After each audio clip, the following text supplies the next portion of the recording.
అందరికీ నమస్కారం. నేను మీ Sunitha. Welcome to session. Operation Sindoor ఎంత సక్సెస్ఫుల్లీ కంప్లీట్ చేశారో మనందరికీ తెలిసిన విషయమే. దాంట్లో రకరకాల విషయాలు మనకు బయటకు వచ్చాయి. వాళ్ళు బాగా సఫర్ అయ్యారని, మన వాళ్ళు కూడా కొందరు చచ్చిపోయారని. నిజంగా చనిపోయిన వాళ్ళకైతే మనం చాలా హ్యాండ్స్ ఆఫ్ చెప్పాలి. ఎందుకంటే మన దేశాన్ని కాపాడడానికి, మనం అందరం ప్రశాంతంగా ఉండడానికి వాళ్ళైతే వాళ్ళ ప్రాణాలు కోల్పోయారు. కాబట్టి ఆ ఫ్యామిలీ అందరు కూడా బాగా సఫర్ అయ్యారు. సో దానికి సంబంధించి గవర్నమెంట్ కూడా మంచి చర్యలు అయితే తీసుకుంది ఆ ఫ్యామిలీస్ కి సంబంధించి. మరి ఇప్పుడు ప్రెసెంట్ ఏంటి, ఏం నడుస్తుంది, ఇంకా నెక్స్ట్ కూడా ఇంకా యుద్ధం జరగబోతుంది అని అనుకుంటున్నారు. చాలా రకరకాల విషయాలు సోషల్ మీడియాలో వింటూ ఉన్నాం కదా. దానికి సంబంధించి ఒక క్లారిటీ విషయాలన్నీ కూడా మీకు చెప్పడానికి అయితే ఈ వీడియో చేస్తున్నాం అనమాట. హాయ్ పవన్. హాయ్ జింత.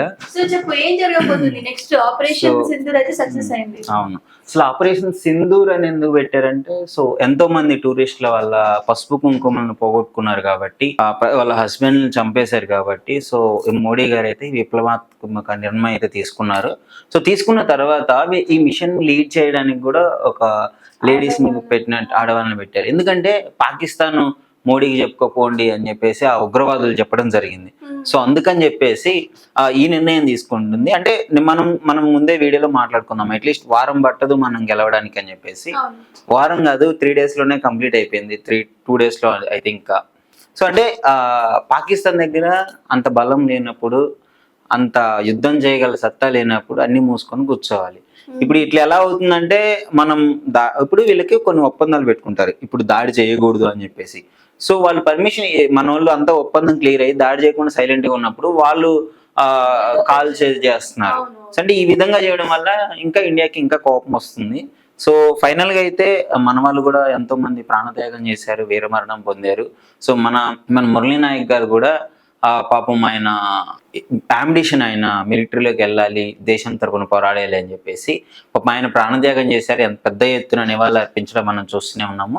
అసలు ఇప్పుడు ఫైనల్ గా ఇంకేమవుతుందంటే, ఆపరేషన్ సింధూర్ ఆల్రెడీ పాకిస్తాన్ అడుక్కుంటుంది, ఇంకొద్దు మా వల్ల కాదు, ఈ యుద్ధం ఆపేయండి, మా వల్ల కాదు అని చెప్పేసి అక్కడ ప్రజల్ని, మనల్ని, వాళ్ళందరినీ ఇక్కడ పబ్లిక్ గా అడుక్కుంది, అయిపోయింది, మనం ఆపేసాం. అయిన తర్వాత కూడా ఇప్పుడు మెయిన్ ఏంటంటే, అసలు పాకిస్తాన్కి యుద్ధం ఎక్కడ అంటే, పాకిస్తాన్ లో ఉన్న ఉగ్రవాదుల్ని, వాళ్ళ స్థావరాలని వాళ్ళు చంపేయడమే ఈ ఆపరేషన్ సింధూర్ యొక్క మెయిన్ లక్ష్యం అన్నమాట.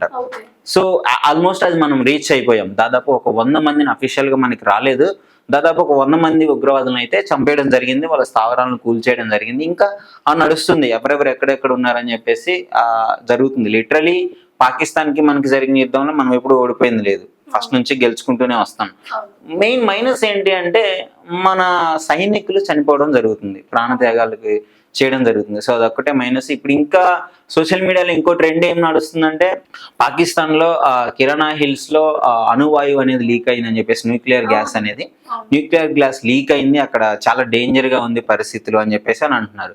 మరి ఇరాన్ నుంచి, అక్కడ ఈజిప్ట్ నుంచి ఎవరో సైంటిస్టులు వస్తున్నారు అని చెప్పేసి అని అంటున్నారు. ఇంకోటి, అక్కడ అణుబాంబులే లేవు అని చెప్పేసి ఇంకొంతమంది అంటున్నారు. సరే, దీని గురించి ఒక క్లారిటీ రావాల్సి ఉంది. మరి ఆ గ్యాస్ లీక్ అయితే, ఒకవేళ ఆ గ్యాస్ పెద్దదైందంటే మాత్రం పాకిస్తాన్ కి కోలుకోలేని దెబ్బ జరుగుతుంది. ఒక్క న్యూక్లియర్ వేస్తేనే హిరోషిమా నాగసాకి తెలుసు కదా, చాలా పెద్ద విస్ఫోటనం. ఇప్పటి వరకు అక్కడ గడ్డి మొలిసే పరిస్థితులు లేవు. అలాంటిది ఇంత టెక్నాలజీ పెరిగిన తర్వాత, ఇంత అడ్వాన్స్డ్ వెపన్స్ వచ్చిన తర్వాత ఇప్పుడు ఆ గ్యాస్ లీక్ అవుతుందని చెప్పేసి అని అంటున్నారు. ఇండియా దాడి చేసింది దాని మీద అని చెప్పేసి, కిరాణా హిల్స్ మీద అంటున్నారు. బట్ ఇండియా ఏకే భారత్ గారు ఏం చెప్పారంటే, మేమైతే దాడి చేయలేదు, అసలు మా దృష్టికి ఇప్పుడే వచ్చింది ఇది అని చెప్పేసి మన వాళ్ళు చెప్పడం జరుగుతుంది. సో మరి చూడాలి, ఇది పాకిస్తాన్ ఏమన్నా కావాలని చెప్పేసి ఇట్లా సోషల్ మీడియాలో పోస్టులు పెడుతుందా, అంటే ప్రపంచ దేశాల మధ్య కొంచెం జాలి కలిగి ఆపేస్తారన్న ఈ విధంగా ఏమన్నా ట్రై చేస్తుందా తెలియదు. కానీ ఇదైతే జరుగుతుంది.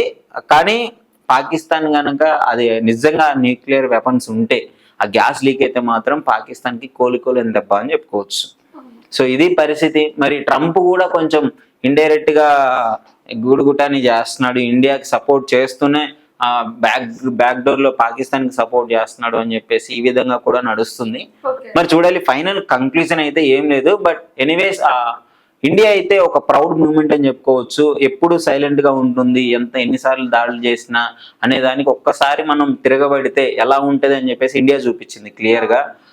ఒక రకంగా చెప్పాలంటే పాకిస్తాన్ గడగలు ఆడిచ్చిందని చెప్పుకోవచ్చు. వాళ్ళే కాలబేరానికి వచ్చారు, మీకు దండం పెడతాను మమ్మల్ని వదిలే అనే పరిస్థితికి తీసుకొచ్చారు వితిన్ 2 days లో. అలాంటిది ఒక ఇండియా తలుచుకొని ఇక మీరు కనపడకూడదు మ్యాప్ లో అని చెప్పేసి కనుక డిసైడ్ అయితే, యుద్ధానికి వెళ్తే పాకిస్తాన్ కనిపించదు. సో మరి ఇది అందరికీ అర్థమైపోయింది.